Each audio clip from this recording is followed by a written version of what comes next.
O período eleitoral para a campanha de candidatos a vereador, vice-prefeito e prefeito está liberada. Desde 27 de setembro, eles podem pedir votos dos eleitores. A campanha segue até dia 14 de novembro. A votação, nesse ano, é no dia 15, devido à pandemia do coronavírus. Pelo calendário tradicional, teria ocorrido no domingo passado. Em Coronel Vivida, são 3 candidatos a prefeito: Anderson Barreto, do PDT, Lisete, do MDB, e Olivo D'Ambrós, do PT. 60 candidatos concorrem à vaga da Câmara dos Vereadores. Neste ano é bastante provável que tenhamos uma eleição muito diferente, com as regras sanitárias para tentar impedir o avanço do Covid. Deve ocorrer menos encontros de candidatos e eleitores em grandes grupos e mais contato pelas redes sociais. Com isso, algumas preocupações ganham espaço, uma delas com as fake news, que pela internet são disseminadas muito rapidamente. Esse é um dos assuntos da entrevista de hoje com o juiz eleitoral Carlos Gregório Bezerra Guerra. Ele também fala da preparação da Justiça Eleitoral para a votação do mês que vem. Começa agora mais um Reverberando.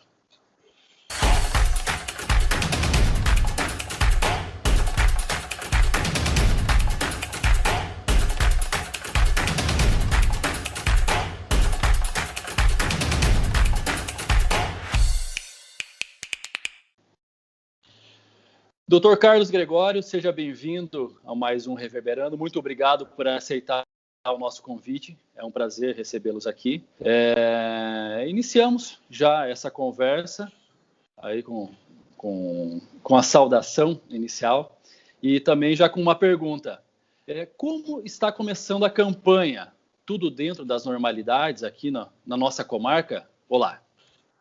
Olá, Lincoln. Olá, Tiago. Queria primeiro agradecer o convite de poder estar aqui conversando com vocês, né, sobre esse tema das eleições de 2020.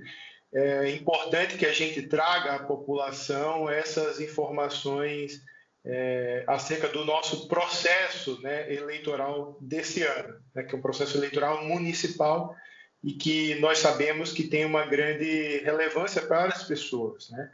Principalmente num contexto das nossas cidades do interior do Paraná, né, em que há uma mobilização maior até mesmo das pessoas quanto às eleições municipais, né? Então, nesse sentido, nós começamos já esse processo eleitoral desse ano de uma forma absolutamente tranquila, né? Mesmo com essa situação da Covid, da pandemia. Bom, doutor, muito obrigado pela disponibilidade de estar conosco aqui no Reverberando. Eu gostaria de saber do senhor quais são as maiores preocupações que a Justiça Eleitoral tem nesse período de campanha, que é o período em que o candidato ele pode fazer aquele contato com o eleitor para pedir o voto. Até o dia 26 de setembro ele podia fazer aquilo que se chamava de pré-campanha, divulgar suas qualidades, falar de suas propostas, mas ele não podia pedir voto. Agora ele pode, ele tem essa liberdade de pedir para o eleitor para receber o voto. Quais são as preocupações que a Justiça tem nesse período que é o que antecede a votação daqui a algumas semanas, doutor? Então, Tiago, existe uma preocupação natural que ocorreria mesmo que não houvesse a Covid-19, tá? Se nós não tivéssemos essa pandemia. Seria a preocupação com a isonomia do pleito. Essa é a maior preocupação da Justiça Eleitoral. A Justiça Eleitoral não tem lado. A Justiça Eleitoral tem uma função específica, que é fazer com que o pleito decorra com o cumprimento das leis e que todos os candidatos tenham a participação com total isonomia, né? Combatendo situações de abuso de poder político, abuso de poder econômico, práticas que são práticas nefastas e que nós tentamos com a conscientização da população, combater. Então, primeiro eu queria deixar claro que essa preocupação, ela permanece, tá? Então, essa é uma preocupação perene da Justiça Eleitoral. Fazer com que o pleito seja um pleito isonômico, tá? E aí, nós temos, infelizmente, a situação pandêmica, né, que nos assola.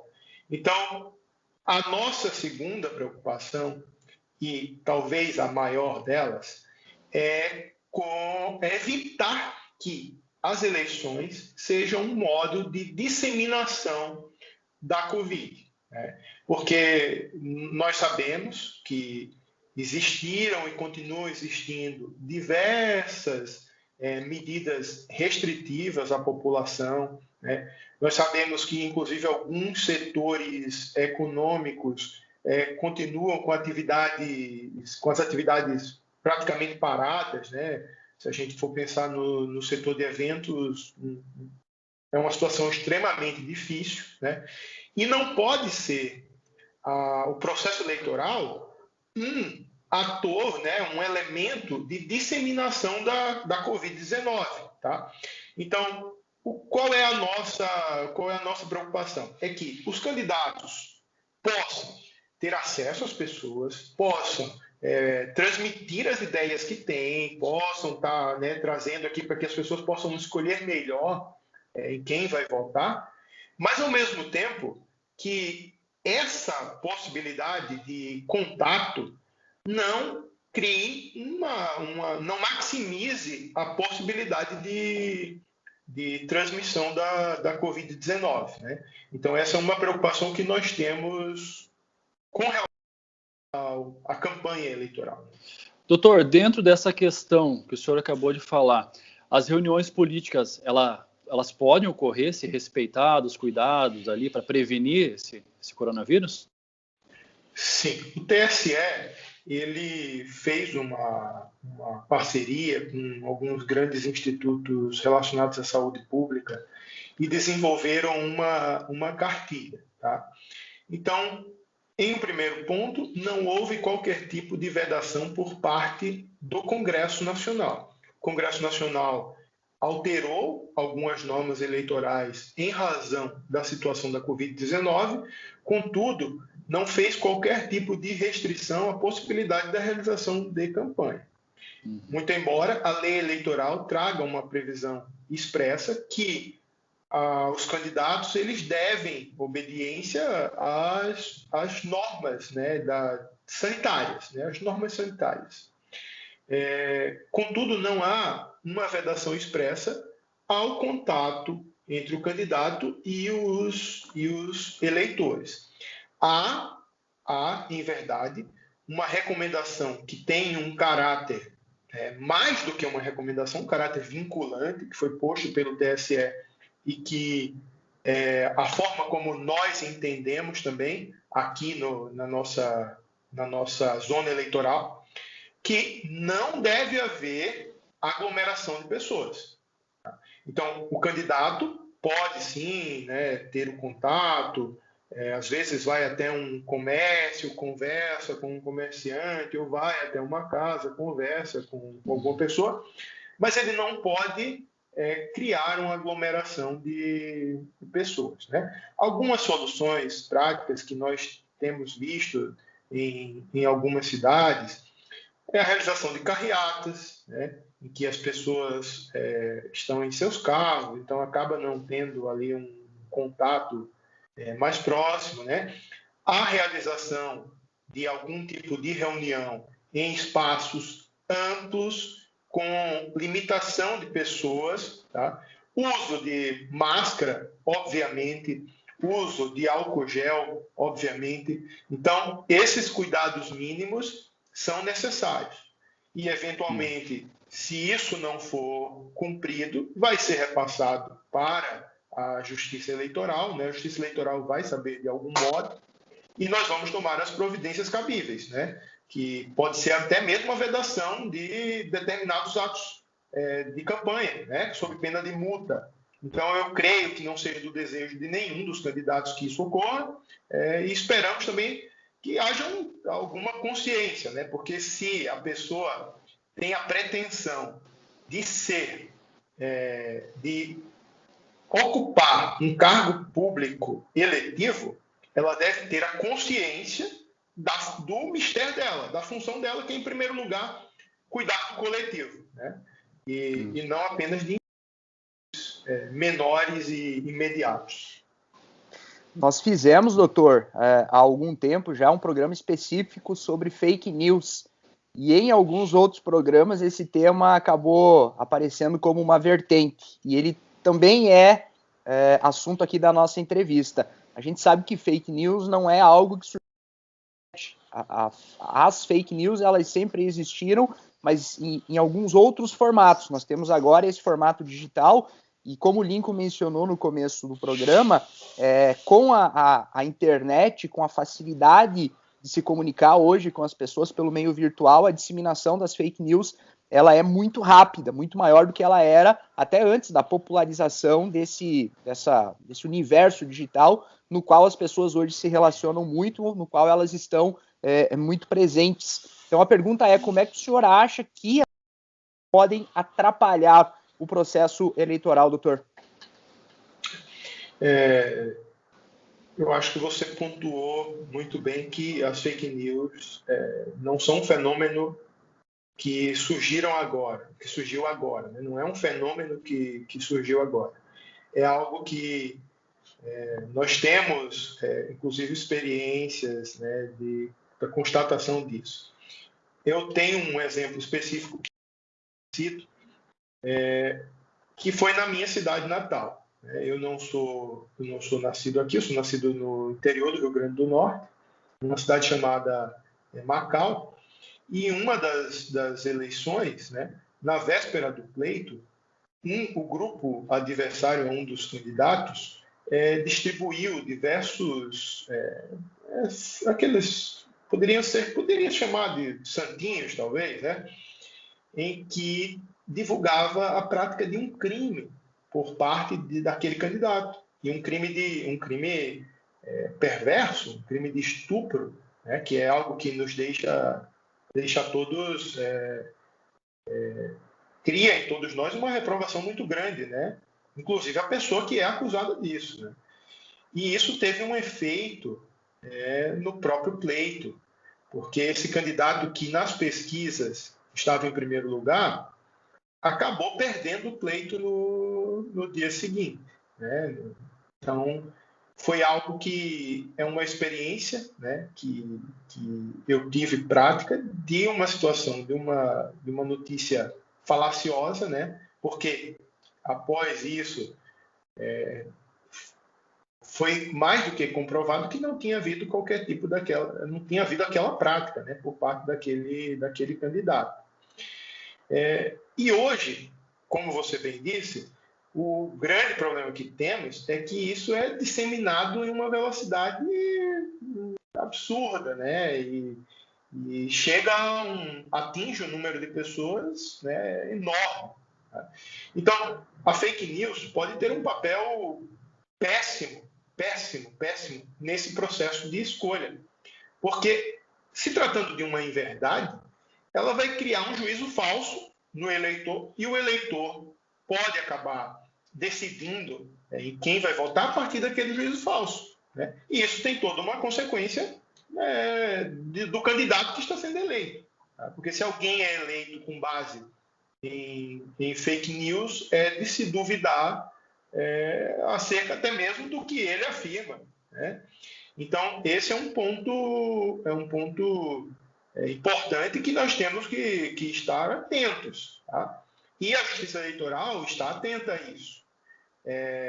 Tanto internamente, né, há, por parte de nós juízes, um estudo sobre como identificar as fake news, até porque a lei eleitoral atribui ao juiz essa função de identificar o que é ou não fake news. Mas há também uma preocupação que é advinda da própria legislação. Tá? Houve mudanças na legislação que criaram mecanismos para que a gente possa trazer um juízo de reprovação acerca das fake news. De um modo ou de outro, é muito importante que o eleitor, né, tenha bastante parcimônia, não só enquanto eleitor, mas enquanto cidadão. No momento em que você receber algum tipo de notícia, pare e pense. Né? Procure se informar se aquilo é verdadeiro. Eu sei que o que eu estou falando é um lugar comum hoje, porque, né, há diversas campanhas nesse sentido, mas eu creio que temos que reafirmar isso diversas e diversas vezes até que a população tome essa consciência. É a mesma coisa que nós falamos sempre acerca da compra de votos, né? Nós temos que bater sempre na tecla que, se você vende o seu voto aqui hoje, o candidato não tem mais nenhum compromisso com você durante 4 anos, né? Ele já te pagou o que você valia e mais. Veja, você está dizendo que o teu valor é aquele, né? Então, do mesmo modo, nós temos que ter reafirmar sempre acerca das fake news, a necessidade dos cidadãos, dos eleitores, terem essa consciência. Doutor, diante disso, das fake news, a partir do momento que é constatado e comprovado a prática da fake news, que penalidades ser aplicados para quem cria e compartilha, até compartilhar uma fake news? Então, nós temos penalidades no âmbito criminal, tá? A lei eleitoral, o Código Eleitoral trouxe um crime específico em que traz... Já havia um crime acerca da propaganda eleitoral falsa, né? E hoje há um crime específico que seria uma denunciação caluniosa eleitoral, né? Então, se alguém divulga uma fake news, compartilha uma fake news, trazendo uma inverdade que possa gerar, inclusive, um processo com relação àquele candidato, né, essa pessoa vai responder criminalmente. Tá? Há uma previsão legal de uma penalidade para quem desse modo age. Uma penalidade do âmbito criminal, diga-se, do âmbito criminal. Mas, além dessa penalidade do âmbito criminal, a lei das eleições trouxe acerca da propaganda eleitoral, que agora, nesse momento que vivemos, já é um momento da propaganda, como vocês já falaram lá no início, trouxe uma previsão específica de multa que vai de R$5.000 a R$30.000. Tá? E essa multa pode ser extensiva não apenas a quem compartilhou e a quem divulgou, mas ao beneficiário, tá, dessa propaganda, dessa fake news. Caso o candidato beneficiado. Um candidato que se beneficie disso, tá? Desde que haja a mínima comprovação do vínculo entre quem divulgou e o porquê divulgou com esse candidato. Tá? Então, é uma multa que vai de R$5 a R$30.000. Tá? E não é multa para inglês ver, não. Diga-se de passagem. Tá? São multas que nós vamos buscar até o fim a concretização delas. Porque o nosso intento aqui, nas eleições, é manter a isonomia do pleito. E as fake news quebram com a isonomia do pleito porque criam mentiras, né? Notícias distorcidas. Então, nós vamos manter uma rigidez acerca disso para que nós consigamos manter essa isonomia entre os candidatos. E há também, além dessa possibilidade de pena, né, no âmbito criminal, multa no âmbito eleitoral, há também a possibilidade de quem se sentiu prejudicado, no caso, um candidato que tenha sido recebido uma calúnia, uma injúria, uma difamação, né, que ele possa ingressar tanto com uma ação penal própria, como com uma ação cível de reparação por danos morais. Tá? Então, isso também é possível. Ou seja, o que eu quero dizer com isso? É que é necessária essa parcimônia por parte das pessoas, até no compartilhar, né? Porque ela pode acabar se incomodando muito mais. Né? Então, não custa nada ter calma, ter paciência, analisar as coisas com cuidado, né? E não difundir o que não é verdadeiro, porque senão vai se incomodar, vai ter um incômodo. Sim. O candidato prejudicado pela fake news, o senhor falou rapidamente das reparações que ele pode buscar por meio da justiça. Além disso, o candidato prejudicado, solicitar alguma outra providência para a justiça eleitoral para que, não vou dizer instantaneamente, para que de forma muito rápida a veiculação daquela fake news seja contida e assim ele como pessoa e ele como candidato não sofram um prejuízo muito maior, e aí eu até me lembro da história que o senhor comentou há pouco, lá da sua terra natal, né? Existe algum mecanismo mais rápido, além das reparações, para tentar segurar o avanço de uma fake news que atinge diretamente um candidato, doutor? Sim, sim. A lei eleitoral trouxe a previsão tanto do direito de resposta, né, quanto da retirada do conteúdo. Então, isso está na lei. Nós sabemos que, às vezes, operacionalizar isso é que causa algum tipo gasta um pouco mais de tempo, é levado um pouco mais de tempo para se operacionalizar. Contudo, vamos ter um incremento na eficiência disso muito grande. Por quê? Porque o TSE fechou algumas parcerias com o Google, com o Facebook e também com alguns sites de domínios, né, que tem aqueles domínios na internet. Tá? Para que isso? Para que essas empresas, né, que operam redes sociais, que elas recebam essa informação nossa com o máximo de rapidez e que também com o máximo de rapidez exclua o conteúdo. Tá? Então, nós temos esses mecanismos hoje que vão nos ajudar sobremaneira nessa situação. Inclusive, dentro do próprio TSE, já houveram diversas discussões, né, desde os pleitos anteriores, porque nós chegamos nesse pleito com um acúmulo já de conhecimento dos pleitos anteriores e do que houve com relação a fake news, né?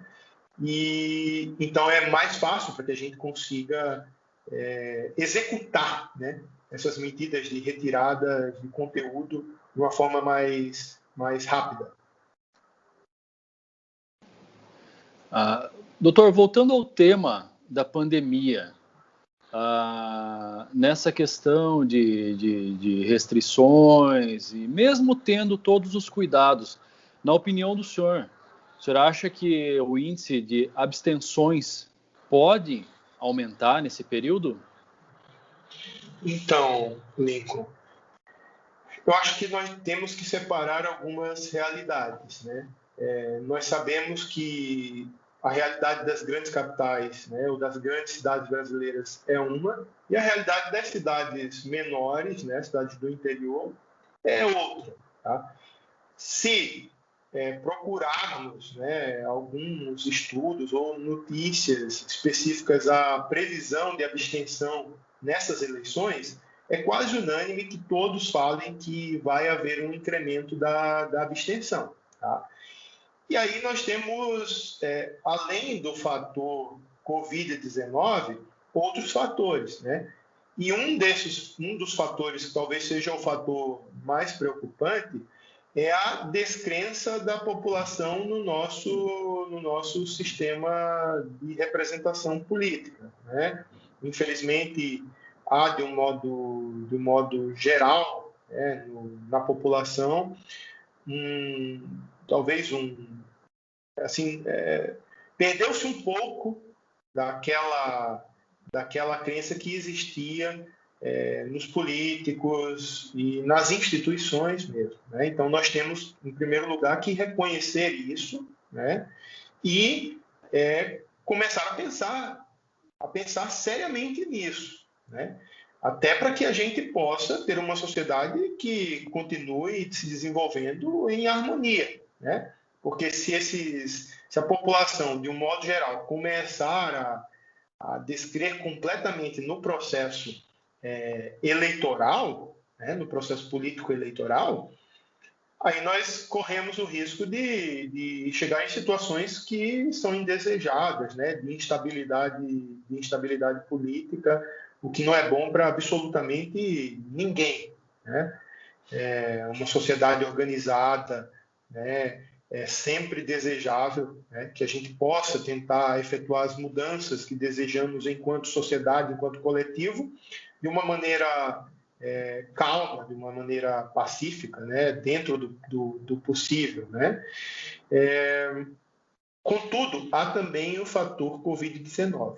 E esse fator, eu creio que na nossa realidade local, possa ser um fator que contribua mais do que esse outro fator da crise de representação. Tá? Por quê? Porque com relação à crise de representação, nas cidades pequenas, o que a gente percebe é que as pessoas conhecem os candidatos e às vezes até têm ali relações pessoais com os candidatos, relações de amizade ou mesmo de inimizade também, né? E há também a resposta que o poder público gera para essas pessoas é uma resposta mais próxima, né? Então, as pessoas que têm satisfeitas as suas demandas no âmbito do município, né, tendem a identificar-se com aquele grupo que está no poder. E as pessoas que não têm as suas demandas satisfeitas tendem a caminhar para uma oposição a esse grupo que está no poder. Então, em regra, nos municípios menores, nós temos a situação e a oposição. E isso gera nas pessoas, por vezes, um sentimento de pertencimento a um desses grupos, né? Então, quando você se sente pertencente a um desses grupos, é como se você também se sentisse, vamos dar um exemplo aqui mais simples, seria um torcedor de um time de futebol. Quando você se sente pertencente àquele time de futebol, você tende a defender aquele time, né? Há uma paixão que move as pessoas com relação a isso. Tá? Até um fanatismo, né? E o fanatismo também. Por vezes as pessoas acabam, né, talvez de uma forma equivocada, trazendo para a política uma paixão, né, que às vezes se transforma em um grenal. A política vira um grenal, né? Então, há esse lado, e eu creio que essa paixão mobiliza as pessoas, né? E isso faz com que as pessoas votem, né? Discutam, né? Tem um lado positivo, que é o lado, enquanto você mantém a educação, a honestidade do debate, é ótimo, é excelente, né? É bom que tenha os lados opostos, né? O grande problema é quando a gente descamba para uma violência, seja verbal, né? Até mesmo física, que às vezes ocorre, com uma inimizade desnecessária, né? Porque as eleições passam e posteriormente as eleições acabam criando atritos tão grandes que impossibilitam, né, até mesmo uma proximidade entre pessoas que têm, às vezes, interesses em comum, né? Então, em razão dessa paixão específica, eu creio que na nossa cidade, né, nas nossas cidades aqui da comarca, da nossa zona eleitoral, né, eu acho que esse não será o principal motivo, não será essa crise de representação que há em outras cidades. Contudo, eu creio sim que a Covid-19 poderá fazer com que haja assim um incremento das abstenções, tá? Principalmente as pessoas que possuem algum tipo de debilidade, né? As pessoas que já têm uma certa idade, as pessoas que têm comorbidades. Essas pessoas podem, né, talvez diante desses quadros, evitar, né, ir até a votação, né, até as sessões eleitorais para votar. Então, eu creio sim que possa haver um aumento da abstenção, mas também acho que não vai ser nada assustador, né? Doutor, ainda falta um tempo razoável, vou dizer assim, né? Faltam alguns dias, algumas semanas, mas mesmo assim eu já pergunto, para a votação de 15 de novembro, a Justiça Eleitoral já está organizada completamente ou muito perto da plenitude, está tudo já muito bem encaminhado para que no dia 15 de novembro as pessoas consigam votar nos seus candidatos com aquela tranquilidade, com aquele nível de organização que a gente viu em outras eleições em que nós não tínhamos o fator coronavírus presente, doutor? Nós sabemos, né, que há um certo ressentimento das pessoas acerca das instituições e muitas vezes nós duvidamos até mesmo da eficiência das instituições, talvez pela burocracia, nós sabemos que há uma burocracia enorme, né? Sabemos também que até mesmo situações de corrupção em algumas instituições acabam denegrindo a imagem das instituições e fazendo com que as pessoas não vejam com bons olhos as instituições. Contudo, assim, eu tenho que falar isso não apenas porque eu sou juiz eleitoral, porque eu sou juiz eleitoral por um tempo, né? Eu não serei sempre juiz eleitoral. Mas eu tenho que falar isso acerca da justiça eleitoral, né? Nós começamos a organização para esse pleito de 2020 quando terminou o de 2018. Então, todo esse tempo é levado organizando as eleições que vão vir. Nós tivemos sérias dificuldades a partir de 2017, 2016, com a questão orçamentária, né? Então, o orçamento, em razão da crise econômica, né? Claro, o orçamento da justiça eleitoral diminuiu bastante, né? O que afetou alguns setores, principalmente o setor de renovação de urnas eletrônicas, né? Então, isso aí foi um ponto que nós sofremos, tá? Contudo, como que nós estamos tentando reverter isso? Fazendo com que esse processo, até chegar aqui de organização, se atenha em minúcias, que a gente analise assim, minúcias para que no dia do pleito nós não tenhamos nenhum tipo de dificuldade. Então, neste momento do processo, né, nós estamos terminando a fase de nomeação de mesários, né? Nós sabemos que alguns têm algum tipo de problema, a capacitação dos mesários. Contudo, todo o cronograma da organização está em dia, tá? Então, a justiça está preparada para a eleição do dia 15, assim, com absoluta tranquilidade. Tá?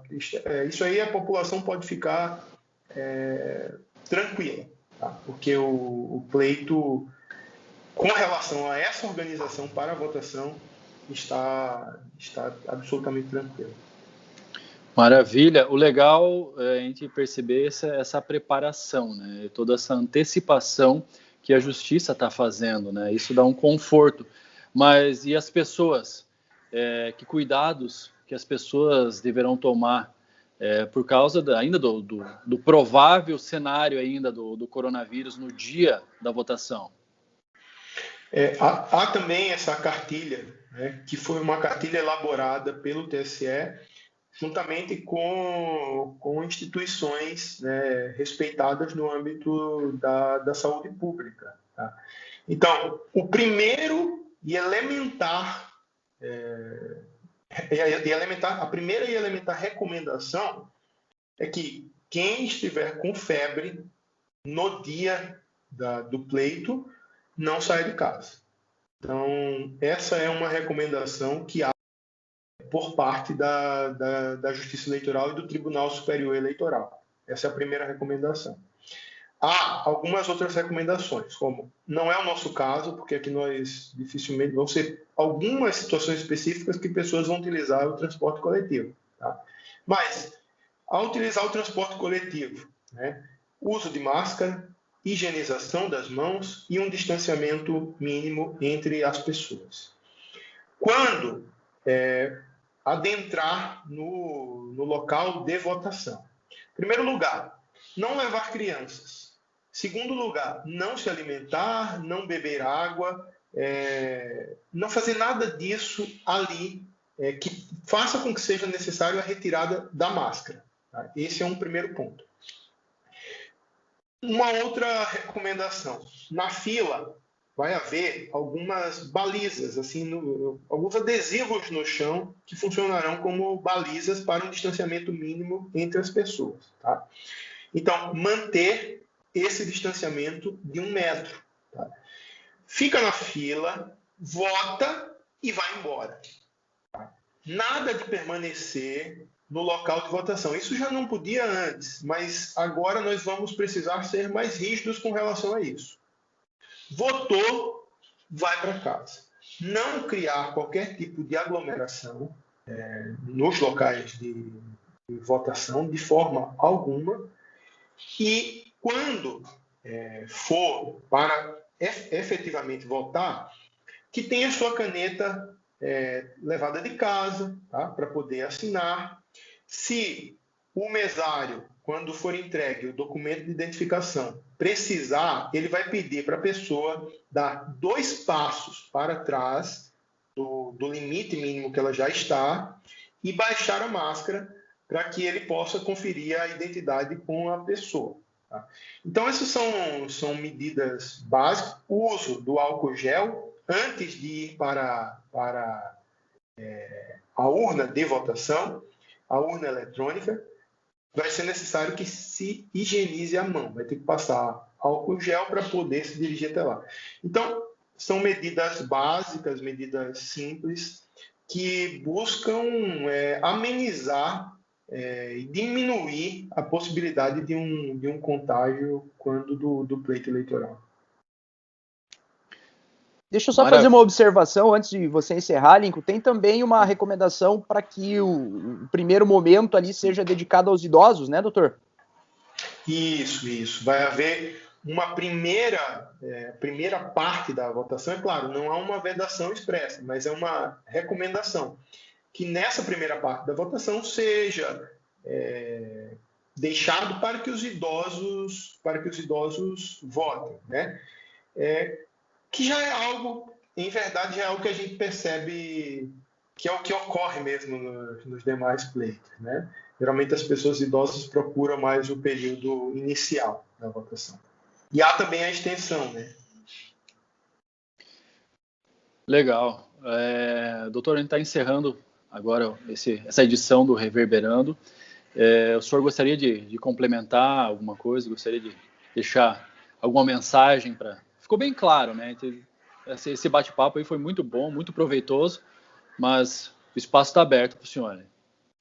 Eu gostaria, em primeiro lugar, de agradecer pela oportunidade, tá? De parabenizar pelo programa.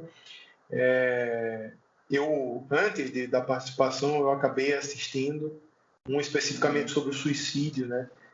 E eu achei assim extremamente interessante. Eu, na verdade, eu ouço podcasts assim com frequência. Eu gosto muito do formato de podcast, até às vezes caminhando alguma coisa, né? E vou ouvindo. Então eu gostei bastante do programa de vocês. Então parabenizo, tá, pelo programa, agradeço o espaço. E quero dizer a quem nos ouve, né, que o intuito, né, da justiça eleitoral não é trazer qualquer tipo de afronta às pessoas que temem eventualmente a contaminação. Nós compreendemos isso. Também, o processo eleitoral não é uma afronta às pessoas que estão, infelizmente, sofrendo efeitos da pandemia, e até me solidarizo, porque eu compreendo que determinados setores estão sendo demasiadamente prejudicados sem que haja uma resposta do governo, né? É triste, na verdade, que não exista algum tipo de intervenção, né? Intervenção, porque nós sabemos que em momentos a grande função do Estado, né, é essa, é conseguir dar segurança, e segurança não é apenas a segurança acerca da violência física, né, não é apenas isso, mas é a segurança social, né, a segurança econômica também para os diversos setores. Nós sabemos que alguns setores estão demasiadamente prejudicados, né, o que gera uma revolta, e é natural, e até mesmo porque existem outros setores funcionando, né, o que causa também uma quebra da isonomia, né? Contudo, o processo eleitoral, nós temos que ter esse amadurecimento enquanto sociedade, sabe? O processo eleitoral, ele é muito importante, porque é aqui nesse processo eleitoral que nós temos a possibilidade de modificar alguma coisa.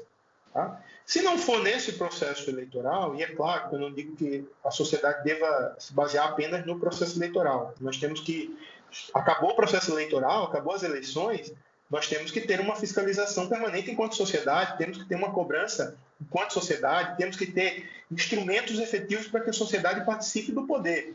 Isso é algo importantíssimo. Mas nesse processo aqui, nós vamos escolher os representantes, né? E esses representantes podem aceitar mais essa ideia de que a sociedade tenha um controle sobre o Estado, né? Ou podem negar isso também. Então, essa escolha ela é fundamental. Então, enquanto sociedade, temos que ter a maturidade de compreender a necessidade da realização desse pleito. Tá? É aqui que se renovam os representantes, né, no âmbito municipal, e que dá a possibilidade da gente reoxigenar, né, o sistema político. Tá? Então, eu peço, né, a todos que tenham bastante consciência desse momento, que deem valor ao voto, que votem com consciência, que procurem saber quem é aquela pessoa em quem você está dando o seu voto, para que não paire depois um enorme arrependimento. Tá? Então, agradeço mais uma vez pelo espaço e deixo aqui minha saudação a vocês e a todos que nos ouvem. Maravilha, muito obrigado. Nós que agradecemos o senhor pela disponibilidade diante do momento que a gente está vivendo, né? A pré-campanha aí, iniciando no rádio e na TV, né? Inicia agora, então deve estar muito corrido, mas foi um prazer receber o senhor aqui falando sobre essa questão. Tiago? Doutor, muito obrigado mais uma vez pela disponibilidade, foi muito importante e muito bacana poder ouvi-lo aqui no Reverberando. Muito obrigado. Valeu, Lincoln. Até o próximo. Valeu. Até o próximo.